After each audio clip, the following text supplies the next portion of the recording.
ವಿಡಿಯೋದಲ್ಲಿ ನಾನು PUC first year computer science ಸಿಲೆಬಸ್ನ ಲ್ಯಾಬ್ ಪ್ರೋಗ್ರಾಮ್ ನಂಬರ್ 18 ನ ಎಕ್ಸ್ಪ್ಲೇನ್ ಮಾಡ್ತಿದ್ದೀನಿ. ಪ್ರೋಗ್ರಾಮ್ ನಂಬರ್ 17 ಅಲ್ಲಿ ನಾವೇನ್ ಮಾಡಿದ್ವಿ, ಒಂದು ಸೆಂಟೆನ್ಸ್ ನ ಅಕ್ಸೆಪ್ಟ್ ಮಾಡ್ಕೊಂಡು ಆ ಸೆಂಟೆನ್ಸ್ ಅಲ್ಲಿ ಬರ್ತಕ್ಕಂತ ಈಚ್ ವರ್ಡ್ ನ ಕ್ಯಾಪಿಟಲೈಸ್ ಆಗಿ ನಾವು ಕ್ರಿಯೇಟ್ ಮಾಡಿದ್ವಿ ಅಥವಾ ಕನ್ವರ್ಟ್ ಮಾಡಿದ್ವಿ. ಅದೇ ರೀತಿ ಇಲ್ಲಿ ನಾವು ಏನ್ ಮಾಡ್ಬೇಕಂದ್ರೆ ಒಂದು ಸೆಂಟೆನ್ಸ್ ನ ಸೇಮ್ ಅಕ್ಸೆಪ್ಟ್ ಮಾಡ್ಕೊಂತೀವಿ. ಆ ಸೆಂಟೆನ್ಸ್ ಅಲ್ಲಿ ನಾವು ಏನೇನು ಒಂದು ಸೆಂಟೆನ್ಸ್ ನಲ್ಲಿ ಬ್ಲಾಂಕ್ ಸ್ಪೇಸಸ್ ಇರ್ತಾವೋ ಆ ಬ್ಲಾಂಕ್ ಸ್ಪೇಸಸ್ ಬದಲಾಗಿ ಐಫನ್ ರೀಪ್ಲೇಸ್ ಆಗಬೇಕು. ರೀಪ್ಲೇಸ್ ಅನ್ನೋ ಫಂಕ್ಷನ್ ನ ಇನ್ಬಿಲ್ಟ್ ಫಂಕ್ಷನ್ ನ ನಾವು ಯೂಸ್ ಮಾಡಿಕೊಂಡು ಪ್ರೋಗ್ರಾಮ್ ನ ಬರಿತೀವಿ. ಈಗ ಫಸ್ಟಿಗೆ ನಾವು ಡಾಕ್ಯುಮೆಂಟೇಶನ್ ಸೆಕ್ಷನ್ ನ ಬರೆದಿದ್ದೀವಿ 18 ಪ್ರೋಗ್ರಾಮ್.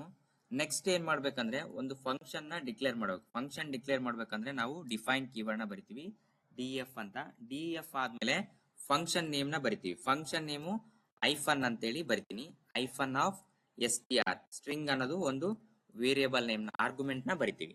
ಇದಾದ್ಮೇಲೆ ಫಂಕ್ಷನ್ ನ ಡಿಕ್ಲೇರ್ ಮಾಡಿವಲ್ಲ, ನಾವು ಕೋಲನ್ ನ ಬರಿಬೇಕು ಫಂಕ್ಷನ್ ಡಿಕ್ಲರೇಷನ್ ಅಲ್ಲಿ. ನೋಡಿ, ನಾವು ಇಷ್ಟು ಬರ್ದಾದ್ಮೇಲೆ ನೆಕ್ಸ್ಟ್ ಏನ್ ಮಾಡ್ಬೇಕಪ್ಪ ಅಂದ್ರೆ print str dot replace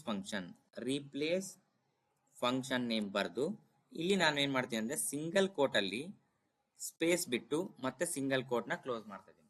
single quote open, single quote close ಅಂದ್ರೆ ಬ್ಲಾಂಕ್ ಸ್ಪೇಸ್ ಅಂತ ಅರ್ಥ. ಬ್ಲಾಂಕ್ ಸ್ಪೇಸ್ ಇರೋ ಜಾಗದಾಗ ನಮಗೇನ್ ಪ್ರಿಂಟ್ ಆಗಬೇಕು, ಐಫನ್ ಪ್ರಿಂಟ್ ಆಗಬೇಕು. ಈ ತರ ಐಫನ್ ಬರ್ದು ನಾವು ಅದನ್ನ ಸಿಂಗಲ್ ಕೋಟ್ ಅಲ್ಲಿ ಬರ್ದು ಪ್ಯಾರಂಥಸಿಸ್ ನ ಕ್ಲೋಸ್ ಮಾಡ್ತೀವಿ. ಪ್ಯಾರಂಥಸಿಸ್ ನ ಕ್ಲೋಸ್ ಮಾಡಿದ್ಮೇಲೆ ಇಲ್ಲಿ ನಾವು ಏನ್ ಮಾಡ್ತೀವಿ, ಜಸ್ಟ್ ಇವಾಗ ಒಂದು ಸೆಂಟೆನ್ಸ್ ನ ಅಕ್ಸೆಪ್ಟ್ ಮಾಡ್ಕೋಬೇಕು. ಒಂದ್ ಸೆಂಟೆನ್ಸ್ ನ ಅಕ್ಸೆಪ್ಟ್ ಮಾಡ್ಕೋಬೇಕಂದ್ರೆ ನಾವು str ಅಂತ ವೇರಿಯೇಬಲ್ ನೇಮ್ ನ ತಗೊಂಡು is equal to input of write any sentence ಅಂತೇಳಿ ಬರಿತೀವಿ. ಡಬಲ್ ಕೋಟ್ಸ್ ಅಲ್ಲಿ ರೈಟ್ ಎನಿ ಸೆಂಟೆನ್ಸ್, ಯಾವ್ದಾದ್ರು ಒಂದು ಸೆಂಟೆನ್ಸ್ ನ ಬರೀರಿ ಅಂತ. ಅದಾದ್ಮೇಲೆ ನಾವೇನ್ ಮಾಡ್ಬೇಕು, ಫಂಕ್ಷನ್ ನ ಕಾಲ್ ಮಾಡ್ಬೇಕು. ಫಂಕ್ಷನ್ ನ ಕಾಲ್ ಮಾಡ್ಬೇಕಂದ್ರೆ ಫಂಕ್ಷನ್ ನೇಮ್ ನ ಏನ್ ಡಿಕ್ಲೇರ್ ಮಾಡಿರ್ತೀವೋ ಅದೇ ಫಂಕ್ಷನ್ ನೇಮ್ ನ ಮತ್ತೆ ಬರಿಬೇಕು.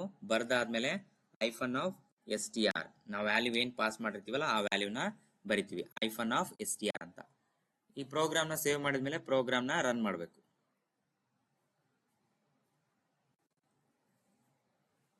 ಪ್ರೋಗ್ರಾಮ್ ರನ್ ಮಾಡೋದು ಏನಂದ್ರೆ ಜಸ್ಟ್ ಎನಿ ಸೆಂಟೆನ್ಸ್, ಯಾವ್ದಾದ್ರು ಒಂದು ಸೆಂಟೆನ್ಸ್ ನ ನಾವು ಟೈಪ್ ಮಾಡ್ಬೇಕು. ಏನಾದ್ರು ಒಂದು sentence, for example computer science ಅಂತೇಳಿ ಟೈಪ್ ಮಾಡ್ತಾ ಇದೀನಿ.